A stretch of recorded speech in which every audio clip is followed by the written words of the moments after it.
From the library of the New York Stock Exchange, at the corner of Wall and Broad Streets in New York City, you're inside the Ice House, our podcast from Intercontinental Exchange on markets, leadership, and vision in global business. The dream drivers that have made the NYSE an indispensable institution for global growth for more than 225 years. Each week, we feature stories of those who hatch plans, create jobs, and harness the engine of capitalism. Right here, right now, at the NYSE and at ICE's 12 exchanges and 7 clearinghouses around the world. Now here's your host, Josh King, Head of Communications at Intercontinental Exchange. Little Rock, Arkansas. The memories come flooding back. November 3rd, 1992, Governor Bill Clinton elected the 42nd President of the United States. There I am, one of his partisans, on the lawn of the old State House on Markham Street, where it intersects with Center Street. On the loudspeakers, Aaron Copland's Fanfare for the Common Man. Then there's September 26th, 1997, the 40th anniversary of the Little Rock Nine, when once Central High School barred these African-American students, now the president holds the door open for them. It was a sight to behold. Also a sight to behold, the big names that propelled Arkansas forward. Walmart, NYSE ticker symbol WMT. Its market cap in 1992, when I spent most of my time in Little Rock, about $60 billion. Its market cap today, $254 billion. Enough said. I went back to Little Rock last year to gather with my old compadres, those who worked on Clinton's 92 and 96 campaigns, stayed at the Capitol Hotel, still a jewel of the South. Yeah, some nerves were still raw from the election. Me, I just wanted to know if there were moderates in the middle on both sides who could try to get something done in Washington, like balance a budget, which President Clinton did back in the 90s opposite the Republicans in Congress. Today, here in the Ice House, I'm sitting with one of the current class of GOP members of the House who's closer to the middle than the extremes, and it's a pleasure to have Representative French Hill, who represents the 2nd Congressional District of Arkansas, encompassing Little Rock, today at the New York Stock Exchange. You see, the commodity, financial, bond, and credit markets are heavily regulated, so Intercontinental Exchange works closely with regulatory bodies and the governments of the countries where we operate. Since the U.S. Capitol moved from our doorstep here in New York to that swampy area between Maryland and Virginia, representatives of the exchange and the government have traveled up and down the coast to visit each other's place of work to improve and modernize the markets that Alexander Hamilton first envisioned. It's a trip made easier in the 1800s and early 1900s by the rail connection between the two using money raised right here on the floor of the NYSE. Congressman Hill is one of the leading experts on the interchange of ideas that occur up here and in the Northeast Corridor to shape the country's financial system. Our conversation with him right after this. Intercontinental Exchange is proud to be part of a network of companies that are dedicated to advancing the world through corporate social responsibility initiatives. Voya Financial, NYSE ticker VOYA, which just celebrated its 5th anniversary of listing, is an example of a company doing great things for its communities. More on Voya's social responsibility efforts later in the show. Our guest today, French Hill, has represented Arkansas's 2nd District in Congress since January 2015 and serves on the U.S. House Committee on Financial Services, an ideal appointment considering his pre-Congress experience. Mr. Hill spent several decades working in finance and was the founder and CEO of Delta Trust and Banking Corporation. His early career was spent in government service with stints as the Deputy Assistant Secretary of the Treasury for Corporate Finance and Executive Secretary of the President's Economic Policy Council under the first Bush administration, President Bush 41, George H.W. Bush. Congressman Hill, welcome to the Ice House. It's a pleasure. Thanks for the invite. Did the Arkansas Trail when I was back in Little Rock. It had not been as popular a thing when I was there for the first time, but went up all the way up the river on the north side of town. It was an amazing experience. What's happening in Little Rock? Well, we're linking that bike trail now, not only in the metro area in Little Rock, but all the way to Hot Springs, Arkansas, by virtue of following the old Rock Island Railroad route from Little Rock down to Hot Springs. So we're going to have more trails when you come back. But it's been extraordinary to watch it. One of the key components on closing the gap in that trail was the old Rock Island Railroad Bridge right at the Clinton Presidential Library, which has really been a fantastic addition to the trail system. I mean, the whole area of the River Market District near the Clinton Presidential Center totally transformed since those days. I was there in 1992, and you wouldn't go down there late at night.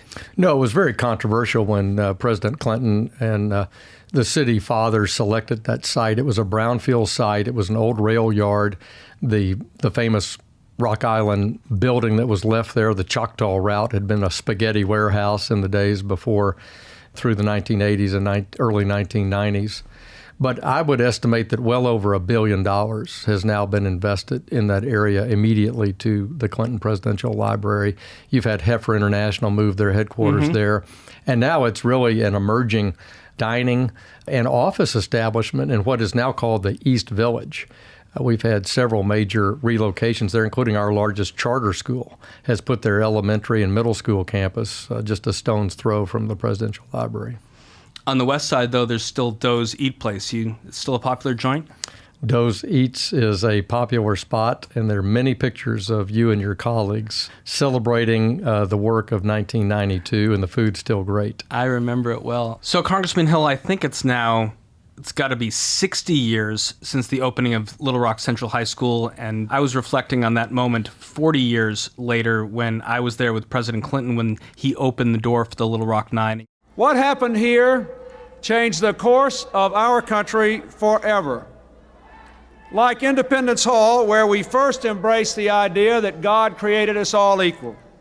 Like Gettysburg, where Americans fought and died over whether we would remain one nation, moving closer to the true meaning of equality. Like them, Little Rock is historic ground. For surely it was here at Central High that we took another giant step closer to the idea of America. So much continues to happen to try and improve education in states like Arkansas. You've got a bill that has advanced this even further. Well, I do, and it's interesting because President Clinton, as you know, worked to make Central High School a National Historic Site, and that was accomplished during his presidency. And then during 43's presidency, they were able to build a wonderful visitor center there at Central High. What I was able to do this year, working with my friend John Lewis from Georgia, is pass a bill virtually unanimously in the House. We also passed it on the unanimous consent calendar in the Senate to add the houses along South Park Street in front of the facade of Central High. We've added them to the national park boundary now. So a visitor on the Civil Rights Trail going forward will be able to picture that street back in 1957 and see those houses as they were in the years ahead. And I think it's a valuable change to the national site.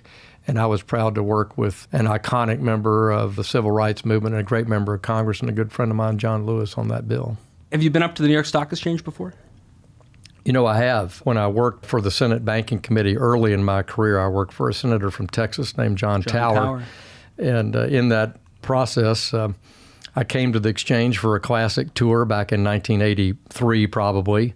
And my friend Mill Batten was the chairman of the New York Stock Exchange then. He was retired. I'd been an executive in the retailing industry. And I just remember when I come back now that I have that perspective of a bustling, busy place with the two trading floors.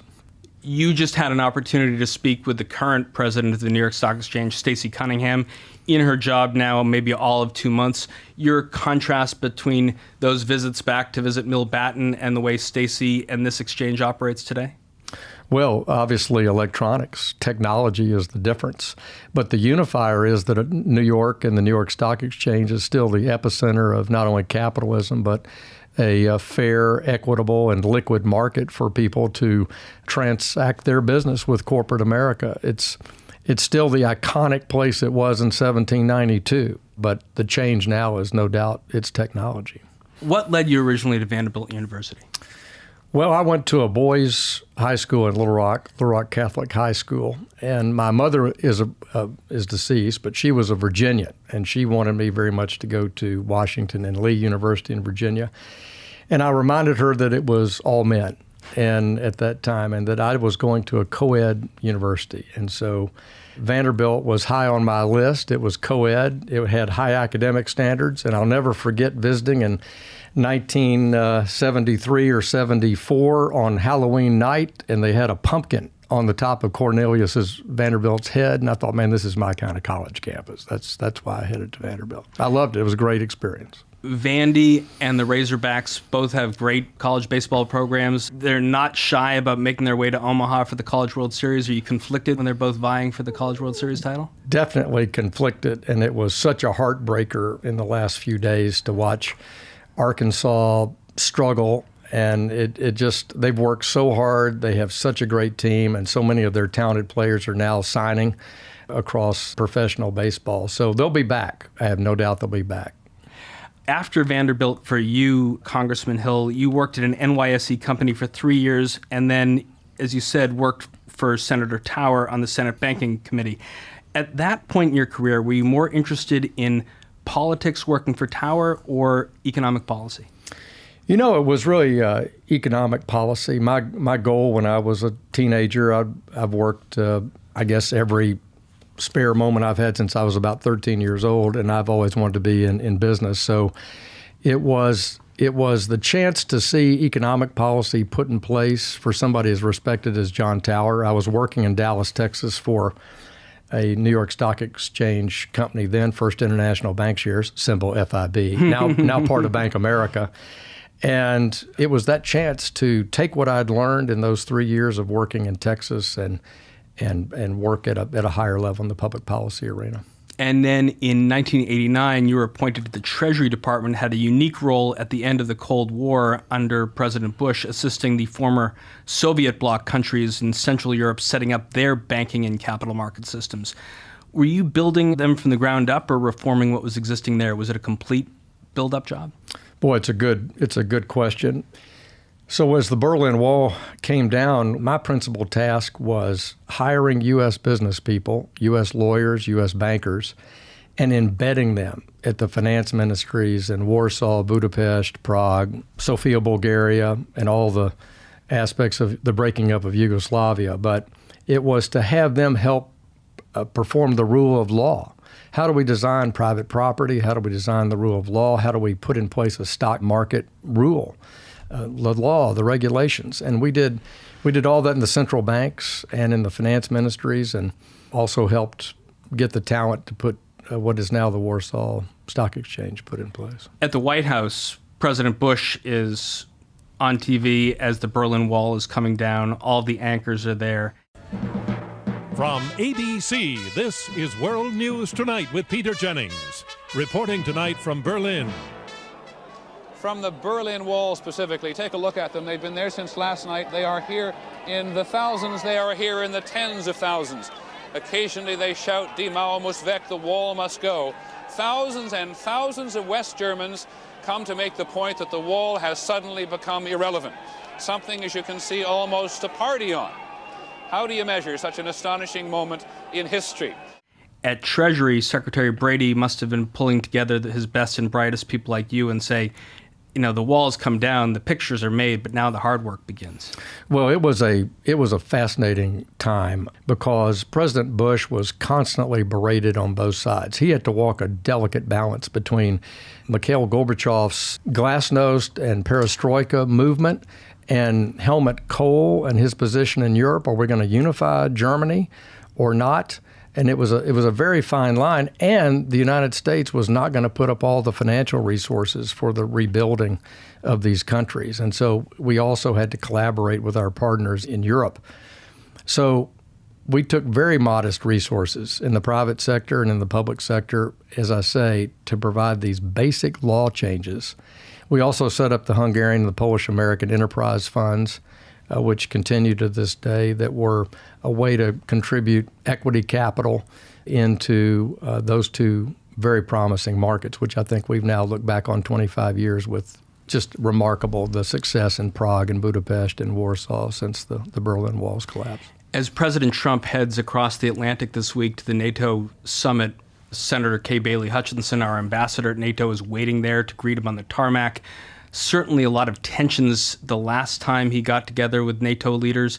And just the example that you're talking about of what President Bush, Secretary Brady, you did all those many years ago, how does it feel about representing an administration that has pushed Europe harder for more investment in its own defense and perhaps scaling back the American commitment to growing democracy across Europe? Well, I think there remains a strong partnership between Europe and the United States toward the Atlantic Partnership that's worked so well since World War II. I don't think anything going on in the Trump administration is changing that, in my view. I think what the president said is the 28 or so members of NATO made a commitment to boost their defense spending to X% of GDP. 3 countries or so have met that commitment. Others are moving toward it over the next 10 years, plus a certain amount of weapons upgrades. And I think you'll see that the leadership of NATO has actually thanked the president toward pushing member states to help pay more of their defense, particularly in light of Russian aggressiveness. And I think that's something certainly Germany and Poland know a lot about. So in my view, I think that partnership is strong. I think President Trump has enhanced it actually by reinforcing NATO's own commitment that's been made over a number of years. You moved from the Treasury Department in the early Bush years. By 1991, you were at the White House. Your responsibilities were the executive secretary to the President's Economic Policy Council. How did moving from a cabinet department into the West Wing sort of change your focus of government service? Well, it was a unique role. President Reagan had set up this Economic Policy Council, Domestic Policy Council system, and when he took office in 1981. And then, as you know, President Clinton really reformed the Economic Policy Council apparatus to a statutory basis, not unlike the National Security Council. But we worked in that vein during those years. And in it, I wore 2 hats. I was still a special assistant to Secretary Brady at the Treasury and a special assistant to President Bush 41. And you are a internal Henry Kissinger. You recall well the cabinet affairs responsibility in the White House. And so my main task was keeping the president's economic policy message in the regulatory agencies and coordinated with the legislative approach on track, and keeping all the frogs in the barrel, as they say down in the South, in terms of we had, like all cabinets, internal cabinet squabbles, and President Bush had to referee between Jack Kemp, the HUD Secretary, Bob Mossbacher, the Commerce Secretary, Nick Brady, the Treasury Secretary, and then the one and only most Machiavellian person in the cabinet at the time, Richard Darman, who was the OMB Director. And I had a very busy task every day. And you, as a Southerner, had as a colleague a Yankee named Larry Kudlow, who now returns for another stint in government. How's he doing since his health scare a few weeks ago? Well, Larry had a little repair work done in the bypass arena. I think he's doing great. He's glad to be back at work. We first met during the first Reagan term when he was OMB Deputy Director and Chief Economist. At that time, we had a goal of trying to bring more private capital into mortgage finance we had the temerity of suggesting that Fannie Mae and Freddie Mac should be privatized. And so we bonded over that experience back in the early 1980s. But it's good to have Larry's voice back in the West Wing, back in government. He is a consummate economic policy leader in this country and has been for over 3 decades. So I'm glad to have his voice back in Washington. Following your work in the executive branch and obviously the change in governments, it's time for you, French Hill, to come back to Arkansas to start your own business, beginning your work at the Little Rock Bank, which is now a part of Regions Financial, which is listed under the NYSE ticker symbol RF. And then you founded Delta Trust and Banking Corporation. What made you decide to launch your own community bank, and why was Little Rock the right place for it? Yeah, it's a great question. It really, people need to live where they want to live, where they want to raise their family. And I think you're always most successful in your life, in your career, if you live and prosper where you want to. What's important to you? What kind of environment do you want to be in? So Little Rock was home for me. And after my service in the Bush administration, I went home to Little Rock and had a great career at what was First Commercial Bank. It was listed on another organization, and we sold to Regions in 1998. At that time, there was a lot of consolidation around the country of mid-sized banks into the large banks. There were record prices paid for banks.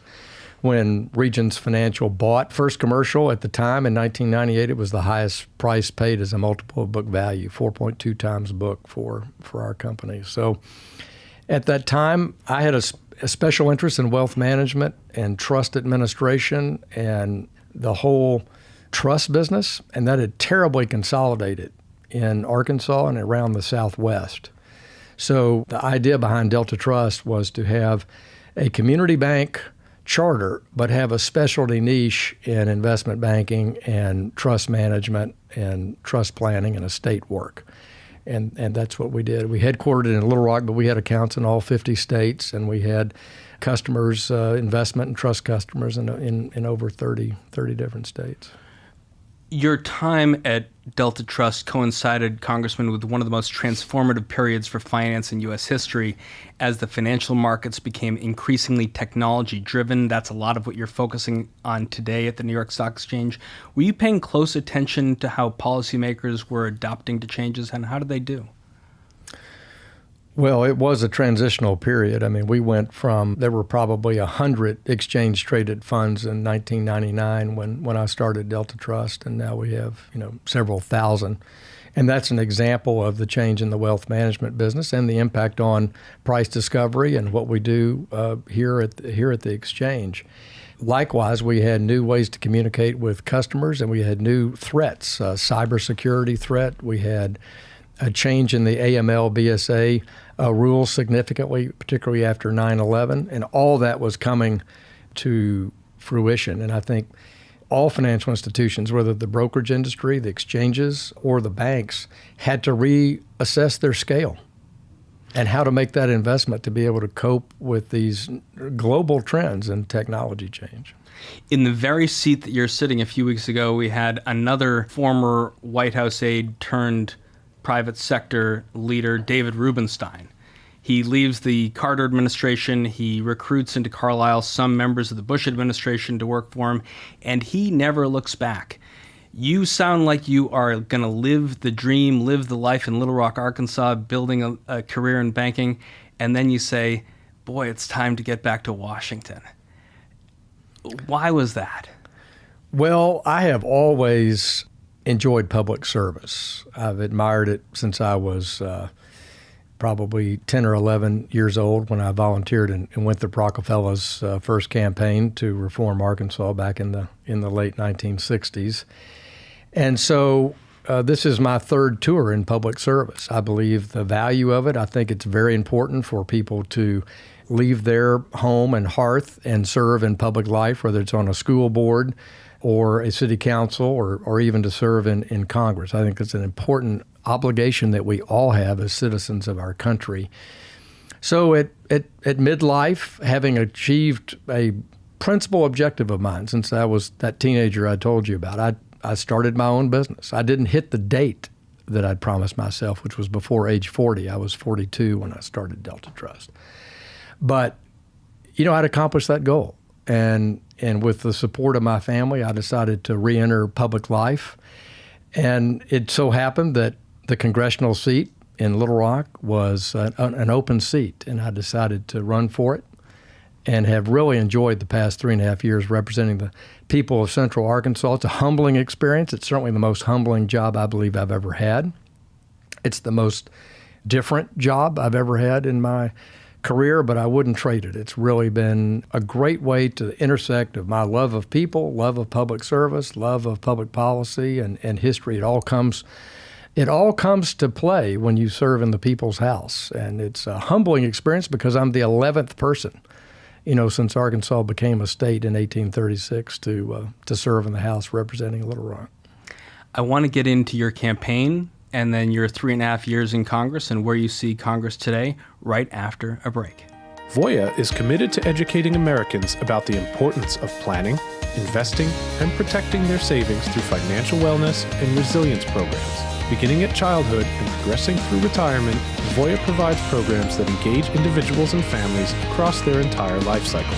Voya has also purchased renewable energy wind credits that equal 100% of its electricity use. In 2015, the company joined the RE100, a global list of companies that have pledged to source 100% of their electricity from renewable energy. Check out how our clients are impacting their local communities at intercontinentalexchange.com. Welcome back. Before the break, Representative Hill and I were talking about his career trajectory leading up to his 2014 election to Congress. Before we dive into your campaign, Congressman, we took a look back at your Twitter page. You're not a frequent poster, but the 2 weeks were very active on one topic. We mentioned it earlier, the Arkansas Razorbacks College World Series run.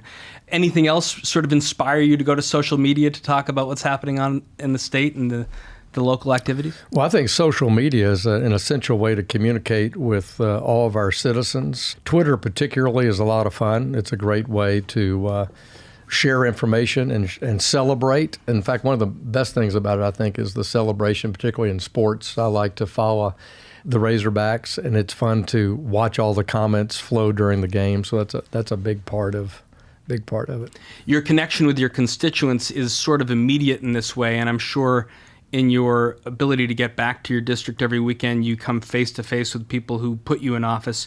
Compare sort of the way in which you are immediately accountable to people you represent to those days when you worked for Senator Tower in Texas. And we were talking earlier off air about a mutual friend of ours, Mac McClarty, who sits and writes these long letters personally to everyone he's ever met 5 minutes after he meets them. But the immediacy of the way that you need to communicate now as a congressperson versus it was the way in Tower's time or Mac's time as chief of staff in the White House. Well, it's certainly sped up. There are more ways to be in touch with people. Social media has done that. But the fundamental issue is responsiveness. We try to answer our mail, the snail mail and the email flow, and keep all of our mail, 80% of it answered within 3 weeks. And lately, in the last few months, we've been able to keep 100% of our mail answered within a week, which is a real testament to the hardworking staff I have. Back in Tower's day, that was the same issue. You weren't on a computer doing it, but you had a IBM Selectric with the stored paragraphs in it, and you were using carbon paper. But the objective to promptly answer people's questions is the same and respond to their needs.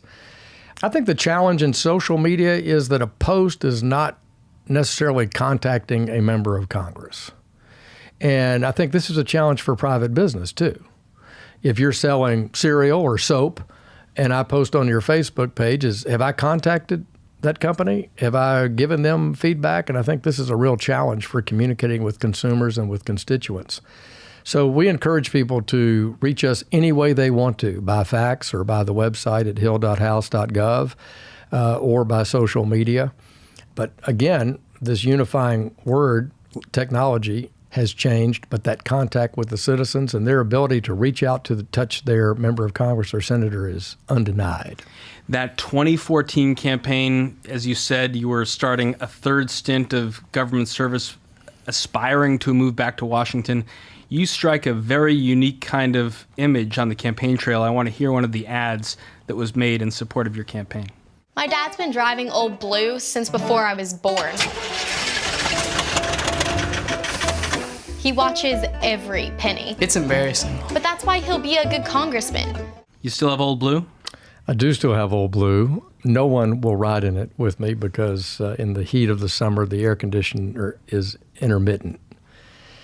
So the family has completely rejected the car. And for me, that's fine. It's very freeing to get in my hot, unair-conditioned car and go wherever I want to, and I don't have to have them with me. They'll still see you driving around the 2nd District in Old Blue on a weekend? You will, on a regular basis. A lady stopped me in Kroger the other day, and she said, aren't you Congressman Hill? And I said, yes, ma'am. She goes, yeah, I thought it was because I saw the car. Yeah.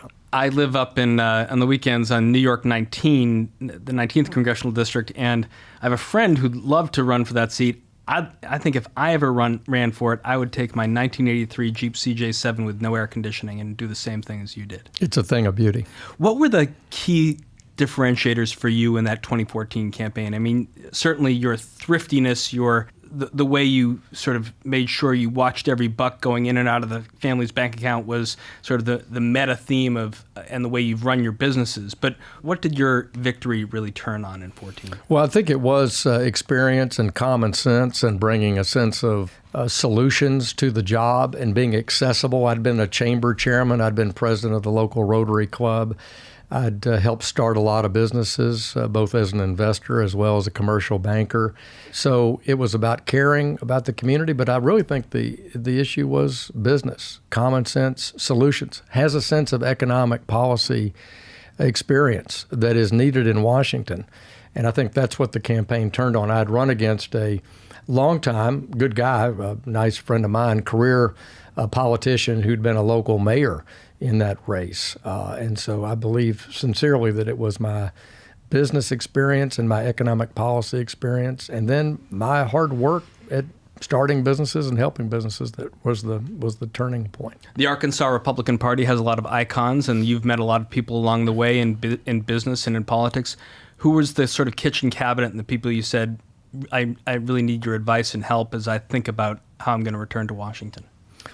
Well, I think a good friend of mine, Larry Walther, was very important in the campaign. He'd been back in his career an executive at Southwestern Bell, now AT&T, a listed company on the New York Stock Exchange.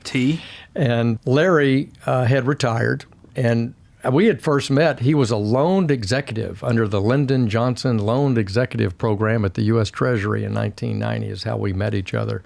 And he was instrumental in helping me create the ways and means to run that campaign and get the advice. And then I had tremendous support from my very able, gifted spouse of 30 years, who is a great lawyer and a great public policy person herself. She was the deputy legal advisor to Brent Scowcroft on the National Security Council back during Bush 41's years. And so I think Larry and Martha were a big help at helping me chart the course on how to set up that campaign. And there were many others. I won't try to name them all. You get to Washington, you start watching CNBC, or we do, watching CNBC, and you're in the rotunda on the air, and it looks like, you've never left from your time in Bush 41, the practical way in which you answer questions and take on the issues. I want to hear a little bit of one of your appearances and get you to reflect on that on the other side.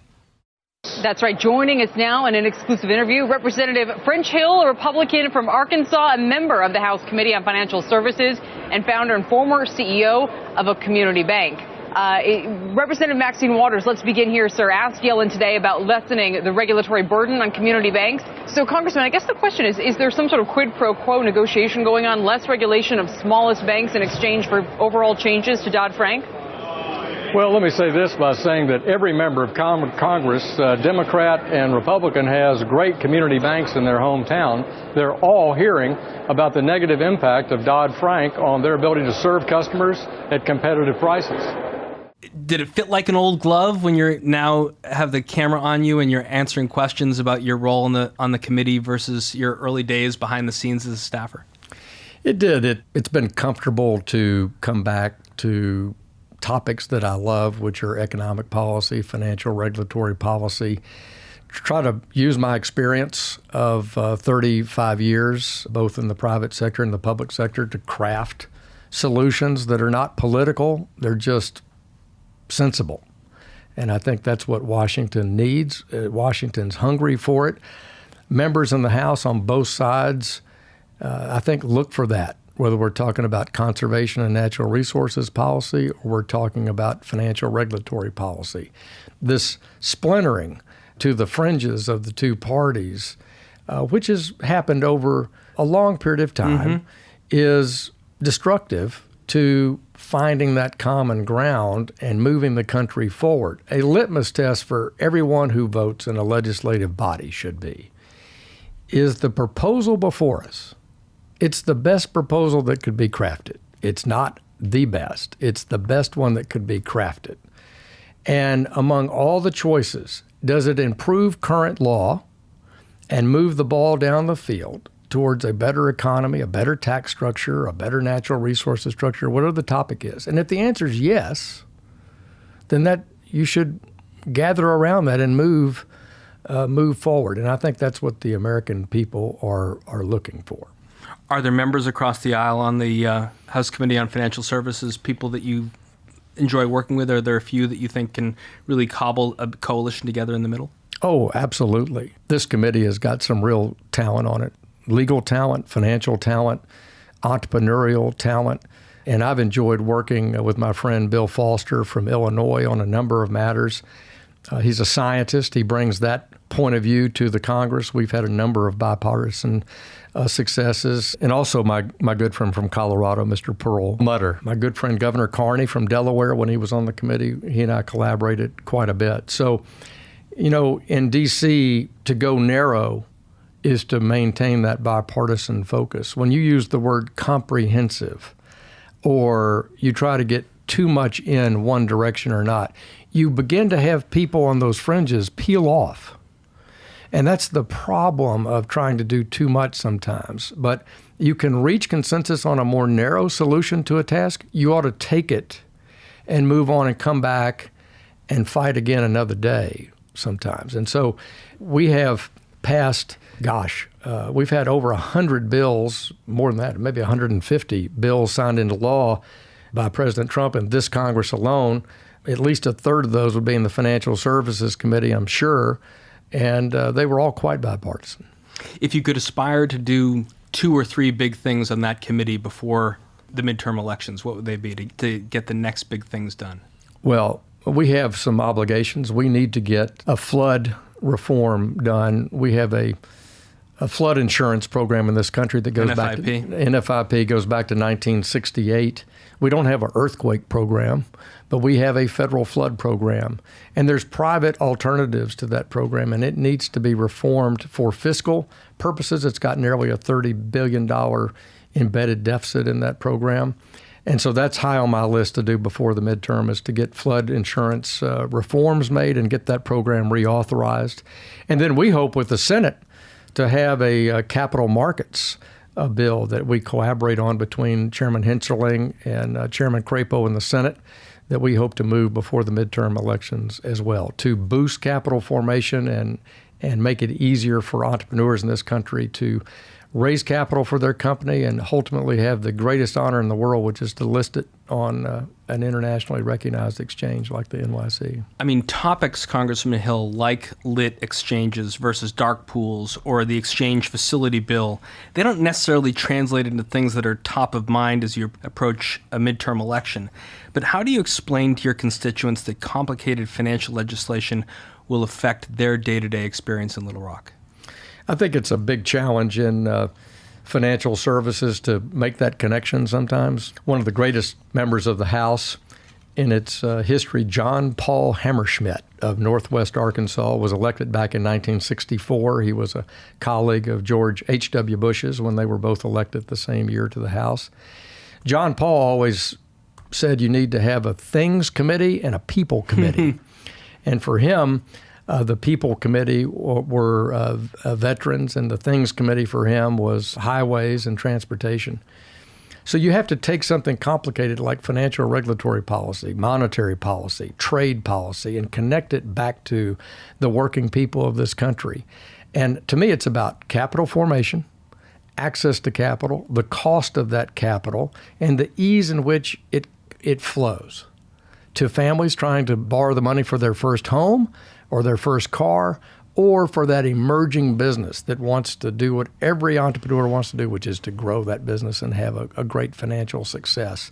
So I think the best thing members can do is take these complicated issues, but connect them back immediately to that flow of capital and the cost of capital. We're okay geeking out on some issues here inside the Ice House. So I know it's probably come up in your conversations with Stacey Cunningham and your visit here to the NYSE, but ICE Intercontinental Exchange operates lit exchanges across all asset classes. But if we just look at equities, currently 60% of trades occur on a lit exchange, like that other exchange or the NYSE. While dark pools play an important part in the market, how do you think a trend toward more dark pools affects the market? Some of the people investing in their 401ks in Little Rock sometimes are not sure exactly where their stocks are traded. Well, this gets into transparency, and this gets in also to price discovery. and very importantly, that best execution obligation that all of us have that represent our customers, whether they're employee benefit plans like you're talking about or an individual young person who's putting $50 a month into an IRA account to start saving for their future kids and their future college. All that need to have confidence that bid-ask spread is as narrow as possible and fully reflects the buyers and sellers of that public company. So we have to make sure that our laws, no matter who the players are, have that version of transparency and that people have confidence, because that's a secret to all markets, all capital markets, is confidence that they're getting a price that's been best executed and that it fully reflects all the information available on that particular name. Congressman French Hill, I hope maybe I can come down to Arkansas and see you in Old Blue riding around a little bit in your bid for re-election. Best of luck on the campaign trail. Come to Old Blue. Come in the fall. It's cooler. The windows will be cracked, and we'll go to Doe's, and we'll have a great dinner. Thanks so much for joining us in the Ice House. Thanks for the invitation. That's our conversation for this week. Our guest was Congressman French Hill from the 2nd District of Arkansas. If you like what you heard, please rate us on iTunes so other folks know where to find us. And if you've got a comment or a question you'd like one of our experts to tackle on a future show, email us at icehouse@theice.com or tweet at us at NYSE. Our show is produced by Pete Ash and Ian Wolfe with production assistance from Ken Abel and Stephen Portner. I'm Josh King, your host, signing off from the Library of the New York Stock Exchange. Thanks for listening. Talk to you next week. Information contained in this podcast was obtained in part from publicly available sources and not independently verified. Neither ICE nor its affiliates make any representations or warranties, express or implied, as to the accuracy or completeness of this information, and do not sponsor, approve, or endorse any of the content herein, all of which is presented solely for informational and educational purposes. Nothing herein constitutes an offer to sell or a solicitation of an offer to buy any security or recommendation of any security or trading practice.